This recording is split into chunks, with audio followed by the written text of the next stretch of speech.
Hello, this is Michael Silva. In episode number 34, we talked about how to create a sales and marketing database. In this episode, we are going to talk about how to begin filling your database with prospects.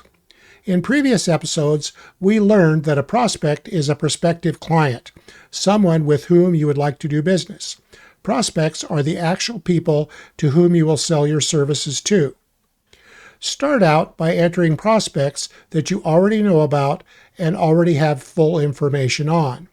These are people that you personally know and have already established relationships with. This may be through a past job, professional associations, or community activities. Information on these people can be gleaned from your personal contact files and that stack of business cards that you have gathering dust somewhere.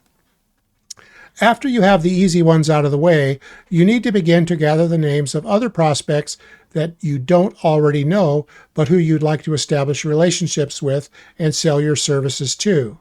For the beginning consultant, these people will make up a large majority of their marketing database. How do you go about finding these prospects? First, review the service statement that describes the type of consultant that you want to be, the types of clients that you want to serve, and the services that you intend to offer.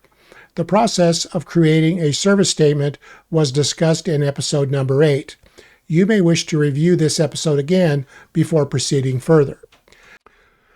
After you have reviewed your service statement, further refine it by asking the following questions.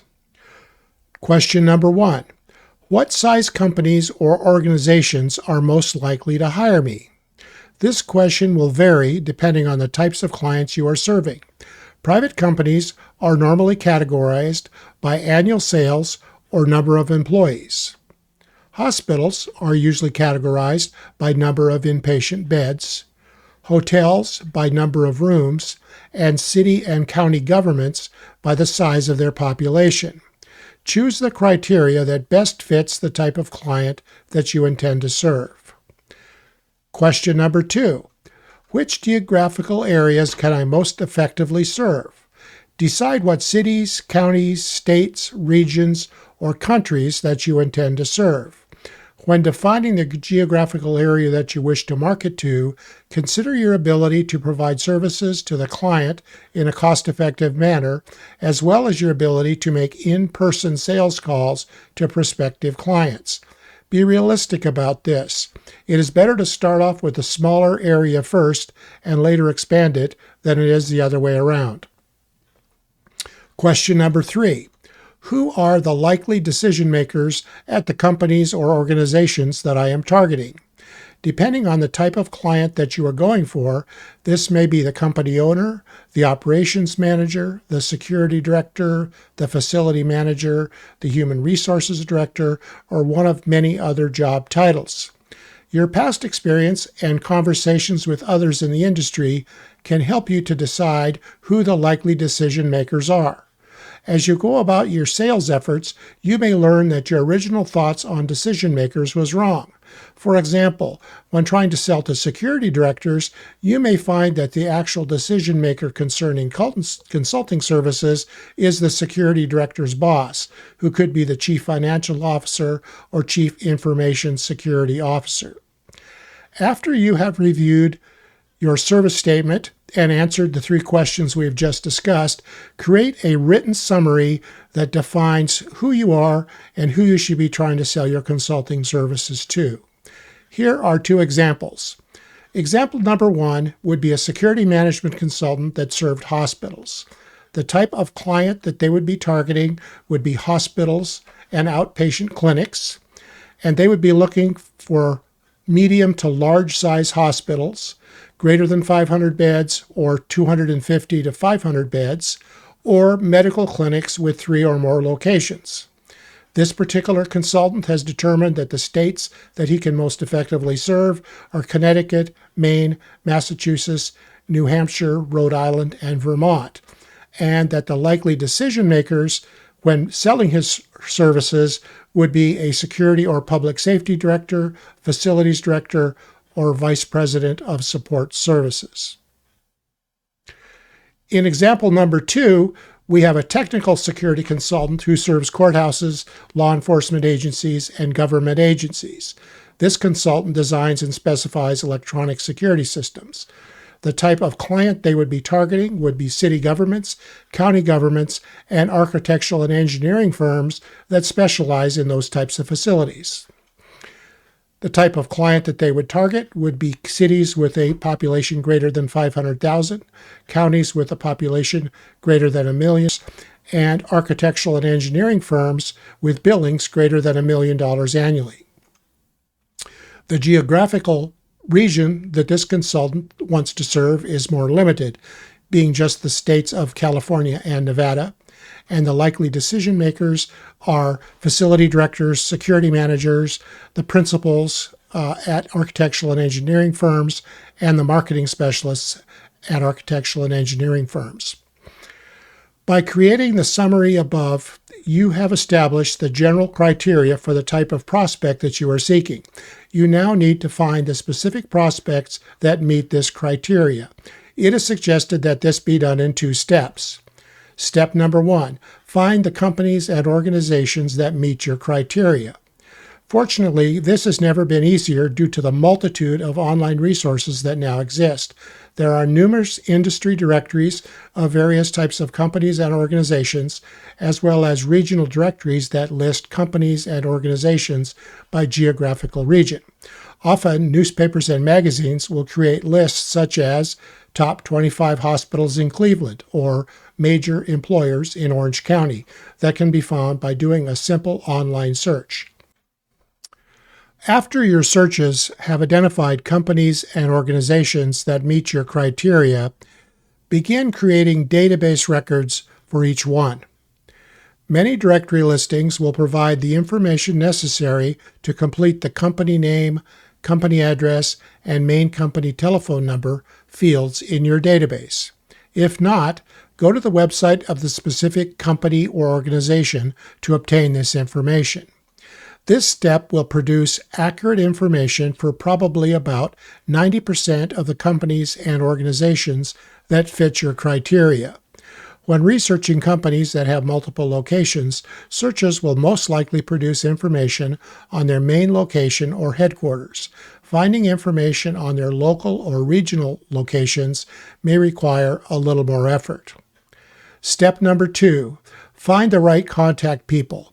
Once you've identified companies or organizations, the next step is to identify the specific people within each company that meet your criteria. This can be very easy or very difficult depending on the specific types of industries that you are targeting and the specific job titles that you wish to obtain information on.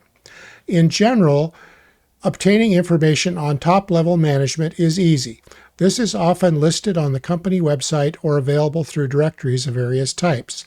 Finding information on lower-level management and other employees can be more challenging. When searching for contact people, using the following techniques may produce satisfactory results. Number 1, a simple internet search using the right terms can often yield remarkable results. For example, doing a search with a company name and department, such as XYZ Company plus facilities, can produce results from news media articles, internal company newsletters, charitable organization events, license and permit applications, and many other sources. Get creative and have fun with it, and it's amazing what you may find. Number 2, look through the online directories of the various types of associations that your contact may belong to. For example, many security directors belong to ASIS International, and many facility managers belong to the International Facility Management Association, IFMA, or the Building Owners and Managers Association, BOMA. There is almost always an association that represents any job title that you are targeting. Get to know the appropriate associations for the types of clients that you are targeting. Please note that you may need to become a member of some of these associations in order to gain access to their directories. Number 3, search the listings and user profiles for both individuals and companies on LinkedIn. This platform has become a remarkable tool for finding the right people at companies and organizations. Number 4, if you have a relationship with someone at another organization with a similar job title, call them and ask if they know the name of their counterpart at the company you are targeting. For example, if you want to know the name of the facility manager at Mercy Hospital, try asking a facility manager that you already know at another hospital in the same city. Number 5, if nothing else works, try calling the main telephone number of the company and just asking.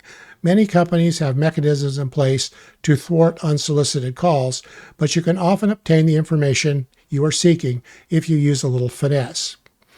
As you identify contact names for each of the companies that you are targeting, enter them into your database. In many cases, you'll be lucky enough to get the contact's telephone number and email address from the same source from which you obtained the name. If so, enter these in your database. If you have a contact name, but not a phone number or email address, you'll need to make some additional efforts to find this information using the techniques described above. As you create your database, you will always come across companies for which you cannot find the name of a suitable contact. You will also have the names of contacts for whom you cannot find a telephone number or email address. Keep the records for these companies in your database, but indicate in the status field that the record is incomplete. As time goes on, you will inevitably come across sources of information that will allow you to fill in the missing pieces. As you can see, filling your database with prospects can be a time-consuming process. It can take new consultants several months to build an effective marketing database and fill it with prospects. Effective databases are built gradually, name by name, day by day, week by week, and will continue to grow throughout the life of your consulting practice. I add new names and missing information to my database on almost a daily basis. Commercial mailing lists. To avoid the process of identifying prospects using the techniques I have just discussed, some consultants may consider purchasing a mailing list from a commercial mailing list service.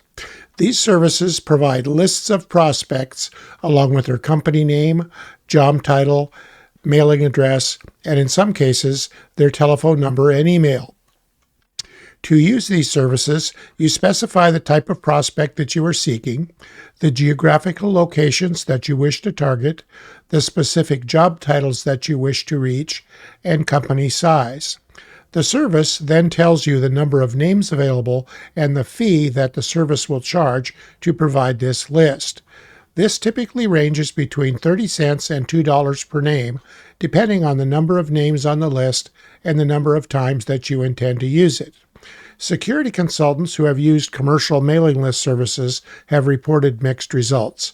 In many cases, the specific job titles that the consultant wishes to target are not offered by the service, and in other cases, no information was available on the companies being targeted, or the information provided was hopelessly outdated.